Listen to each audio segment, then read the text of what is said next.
नमो शेतकरी महासन्मान निधी योजनेचा 8वा त्याचबरोबर 9वा हप्ता शेतकऱ्यांच्या खात्यात हे दोन्ही हप्ते एकदाच भेटणार आहे, एकत्रित येणार आहे। याचं काय कारण आहे हे देखील आपण व्हिडिओमध्ये इथे जाणून घेणार आहोत।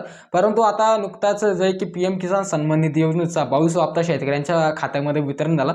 आता परत राज्यातील शेतकरी प्रतीक्षेत आहे ते म्हणजे नमोच्या 8व्या हप्त्यासाठी।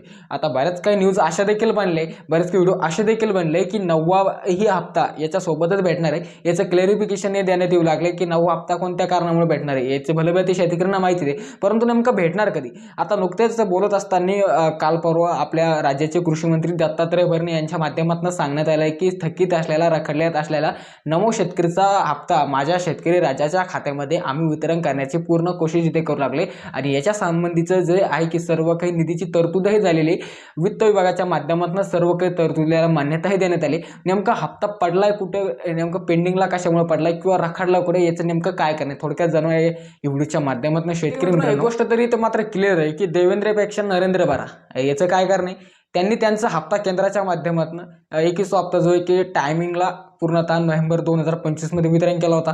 त्याच्या बाद आता पूर्णतः टायमिंग त्यांचा चालू झाला होता 22 हप्त्याचा, तर 22 हप्ता त्यांच्या माध्यमातून जे की आता वितरण करण्यात आलेलं आहे शेतकरी मित्रांनो। परंतु आता नेमका हा हप्ता वितरण का नाही करू लागला असा प्रश्न तुम्हाला देखील पडला असेल। याचं उत्तर आहे आणि याचं कारण आहे सर्व काही आपल्याकडे आजच्या व्हिडिओच्या माध्यमातून आहे आणि कधी तुमच्या खात्यामध्ये हप्ता जमा शासन ते करू शकते, नेमकं याचं काय कारण आहे, जे शेतकऱ्यांना पडलेले प्रश्न आहे ते सर्व काही बघणार आहोत आपण व्हिडिओच्या माध्यमातून। शेतकरी आता शेतकरी वित्त विभागाच्या माहितीनुसार दिलेल्या डाटानुसार सर्व काही 91,19,000 एवढे शेतकरी नमोच्या आता येणाऱ्या पुढील हप्त्यासाठी ते पात्र ठरू शकतात आणि याच सर्व काही राज्यातील शेतकरी पीएम किसान सन्मान निधी योजनेच्या 22 हप्त्यासाठी देखील ते पात्र ठरलेले। त्यांच्या माध्यमातून हे देखील माहिती देण्यात आली की याच्यासाठी निधीची तरतूदही झाली आहे आणि याला मंजुरीही देण्यात आलेली आहे। आणि तसं दत्तात्रय भरणे कृषी मंत्री यांनी देखील विधानसभेत बोलत असताना सांगितलंय की याच्यासाठी आम्ही सर्व काही तडजोड केलेली, निधीची तरतूदही आम्ही केली आणि माझ्या बळीराजाला खुश करण्यासाठी किंवा त्यांना त्यांचे पैसे देण्यासाठी आम्ही आमच्या कार्यावरती कटिबद्ध असं त्यांनी विधानसभेत बोलत असताना मागेलं जे आहे की शुक्रवारी इथे सांगितलेलं आहे। नेमकं शेतकरी आता हप्ता कधी वितरण होणार याच्यात थोडक्यात इथे जाणून घ्या।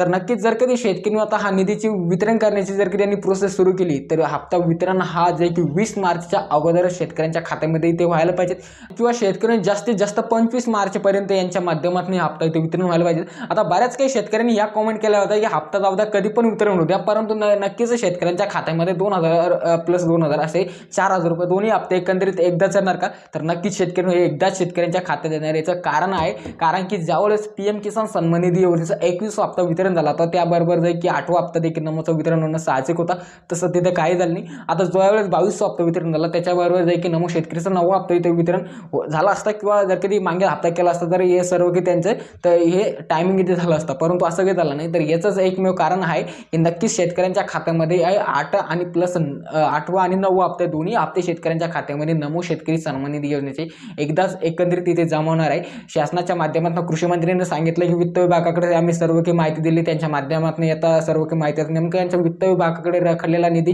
वितरण कधी होता असा प्रश्न शेतकऱ्यांना इथे पडला नाही, एक सर्वसामान्यांना इथे पडलेले शेतकरी मित्रांनो। आता हप्ते तर शेतकऱ्यांच्या खात्यामध्ये कधी पण वितरण होईल, परंतु याच्यापेक्षा एक दुर्दैवाची गोष्ट ही आहे की मी काही न्यूज चॅनल बघू लागले, लाखामध्ये त्यांना व्ह्यूज देखील येऊ लागले, अशा पद्धतीची खोटी अफवा शेतकऱ्यांच्या खात्यामध्ये शेतकऱ्यांना ते देऊ लागले की शेतकऱ्यांच्या खात्यामध्ये उद्या परवा दुसऱ्या दिवशी दररोज उठले की झोपट उठले की ते न्यूज तिथे देऊ लागले, बातमी देऊ लागले की दोन्ही हप्ते 3 हप्ते एकंदरीत आता पीएमचं तर झाला परंतु नमोचे दोन्ही हप्ते एकंदरीत। तर शेतकऱ्यांना एवढीच एक सांगणं आहे की या असल्या चॅनलपासून सावध राहा जेणेकरून तुम्हाला देखील एक महत्त्वाची माहिती ती मिळत जाईल। बाकी खूप खूप धन्यवाद, मिळूया का नेक्स्ट व्हिडिओमध्ये, तोपर्यंत